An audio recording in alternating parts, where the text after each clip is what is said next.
My mother smiled while she handed my house keys to my sister. In this family, she said, we invest in the child who actually matters. I was standing right there. The house? Mine. The down payment? Mine. The mortgage?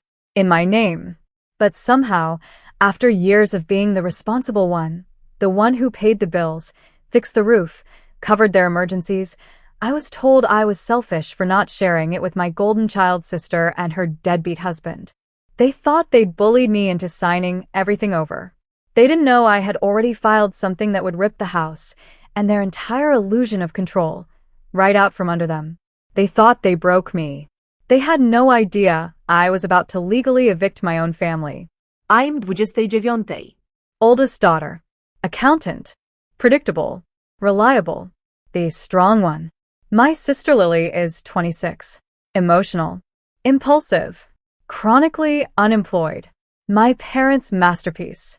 Growing up, the rules were simple. Lily felt things. I handled things. If she crashed her car, I gave her rides. If she maxed out her credit cards, I loaned her money I never saw again. If she fought with a boyfriend, my parents would sigh and say, be patient with her. You're the mature one. Translation. Sacrifice quietly. 3 years ago, I made the biggest mistake of my life. I bought a house. Not a mansion. Just a small, clean 3-bedroom place in a quiet neighborhood. I worked overtime for 2 years. No vacations. No new clothes. I skipped everything to save for that down payment. The day I got the keys, I cried in my car. It was the first thing in my life that was just mine. I should have known better than to tell my family. At first, they were proud. My dad clapped my shoulder like I'd won a participation trophy. Then Lily and her boyfriend, Marcus, got evicted. And suddenly, my house wasn't my house. It was the family house. It's temporary, my mom promised. They just need a few months to get back on their feet. I hesitated. I knew Marcus didn't keep jobs. I knew Lily spent money like it expired. But I also knew what would happen if I said no. So I said yes.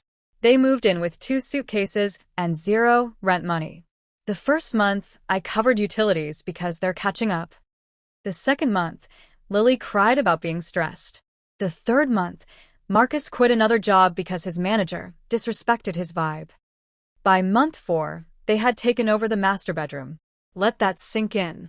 I was sleeping in my own guest room because Lily said she needed space, and my mother agreed it would keep the peace. Keep the peace. In my house. One Sunday, I walked into the kitchen and saw my mother rearranging my cabinets. I'm just helping, she said. If this is going to be Lily's long-term home, it needs to feel like hers. I laughed. Actually laughed. Long-term? I asked. My dad cleared his throat. We've been meaning to talk to you about that. That was the first time I felt it, that cold, sinking drop in my stomach. They sat me down at my own dining table. Lily and Marcus are thinking of starting a family, my mom said, glowing like she was announcing royalty. And I asked. And this house is perfect for them. I blinked. It's perfect for me. I bought it. My dad leaned back. Technically, yes. But we all know you only bought it because we helped you stay at home rent-free after college. I stared at him. Rent-free. I paid half their utilities and bought groceries for 2 years. But in their minds, that erased my ownership. My mom slid a folder across the table. Inside was a family agreement. Typed. Printed. Ready. They wanted me to transfer the deed to Lily. To keep things clean, my dad said. You'll always be welcome here. Welcome. In what was supposed to be my home. When I refused, my mother cried. Lily locked herself in the bedroom and posted vague social media quotes about toxic, selfish relatives. Marcus stopped speaking to me entirely. The pressure campaign lasted weeks. Silent treatment. Guilt. After everything we've done for you, blood is thicker than property. Do you really want to make your sister homeless? Then they escalated. One evening, I came home from work and found a real estate agent walking through my living room. What's going on? I demanded. Lily smiled sweetly. We're exploring refinancing options. Marcus's cousin knows someone who can help restructure the loan once the house is in our name. Once the house is in our name. They weren't asking anymore. They were planning. That night, I lay in the guest room, in my own house, and listened to Lily and Marcus laugh in the master bedroom. That's when something inside me snapped. Not loudly. Not dramatically. Quietly. Cleanly. If they wanted to treat me like I was temporary, Fine. I would make sure they were. The next morning, instead of going straight to work, I drove somewhere else. Somewhere they would never think to check. I met with someone who looked at the deed, the mortgage, the occupancy situation, and then looked at me. You know, he said carefully, if they're not paying rent and there's no formal lease, they don't have nearly as much power as they think. I felt something I hadn't felt in months. Control. I nodded slowly. Good, I said, because I'm done being generous. That was the day I stopped arguing, stopped defending, stopped explaining. I went quiet, and when I go quiet, it means I'm building something. The first thing I did was stop reacting. No more arguing at dinner. No more defending myself. When my mom made passive-aggressive comments about selfish homeowners, I just nodded. When Lily started measuring the nursery to be, I smiled politely. They mistook my silence for surrender. Perfect. The attorney I met with specialized in property and occupancy law. I brought every document. Deed, mortgage statements, insurance, property tax receipts. All in my name. Only my name. No co-signers. No shared ownership. No loopholes. He explained something very simple. They are guests. Extended guests, yes. But legally, they have zero claim to this property. I asked him one question. If I want them out, how clean can this be? He smiled slightly. Very. The first step was formal notice. I drafted it exactly how he instructed. Certified mail. Return receipt requested. 30-day notice to vacate. No emotion. No insults. Just law. I mailed 3 copies. 1 to Lily and Marcus. 1 to my parents. 1 for my records. Then I waited. The explosion came 2 days later. Lily stormed into the guest room waving the envelope. What is this? It's notice, I said calmly. You can't evict family. Actually, I replied, I can.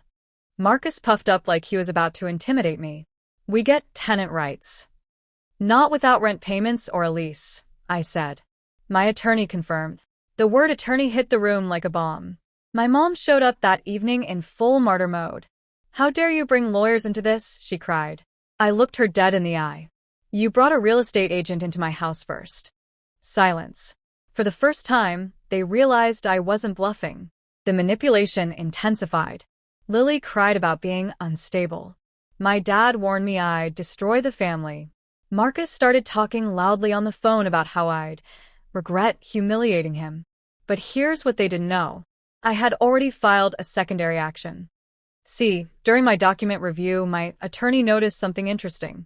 When Lily had tried to explore refinancing, Marcus's cousin had pulled a soft credit inquiry without my written authorization. It was minor, but it wasn't legal. We sent a formal cease and desist to the cousin and filed a complaint for unauthorized credit activity.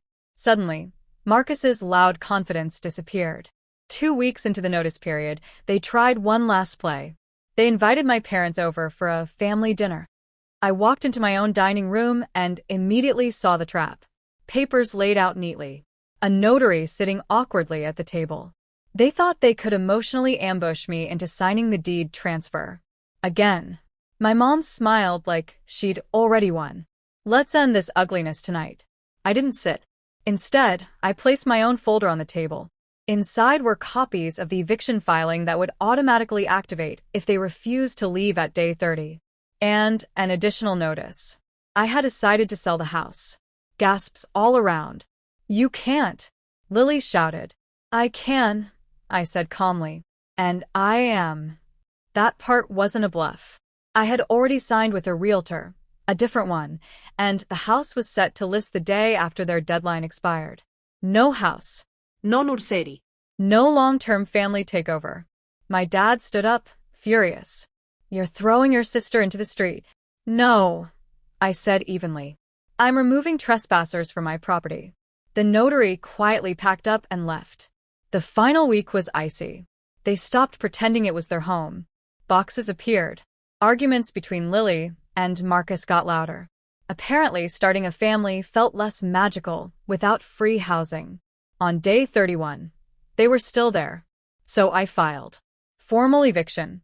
Court date set fast because the documentation was airtight. They tried to claim verbal agreements, family promises, emotional coercion disguised as support. The judge wasn't impressed. When asked if they had proof of rent payments or ownership stake, they had nothing. When asked if I had sole legal title, I handed over the deed. Stamped. Signed. Verified. Eviction granted. 14 days to vacate. I will never forget Lily's face when the ruling came down. Shock. Then rage. Then something worse. Realization. The sheriff supervised the move out. Neighbors watched. Marcus avoided eye contact as his gaming chair was carried out. Lily sobbed dramatically, but no one intervened. My parents didn't come. Not to help them. Not to fight for them. Not to look at me. When the house was finally empty, I walked into the master bedroom. Quiet. Still. Mine again. But here's the part they never saw coming. I didn't just sell the house. I sold it for a profit. The market had climbed. Significantly. After closing costs, I walked away with enough to put a massive down payment on a new place, smaller, modern, and nowhere near my family. They found out through Facebook. A photo of me holding new keys. Caption. Fresh start. Fully mine. Lily texted once. You didn't have to go nuclear. I blocked her. My mother left a voicemail about choosing property over blood. I deleted it. Here's the truth. They thought being family meant entitlement. They thought pressure meant power. They thought I was too nice to pull the trigger. They were wrong. I didn't scream. I didn't fight. I didn't beg.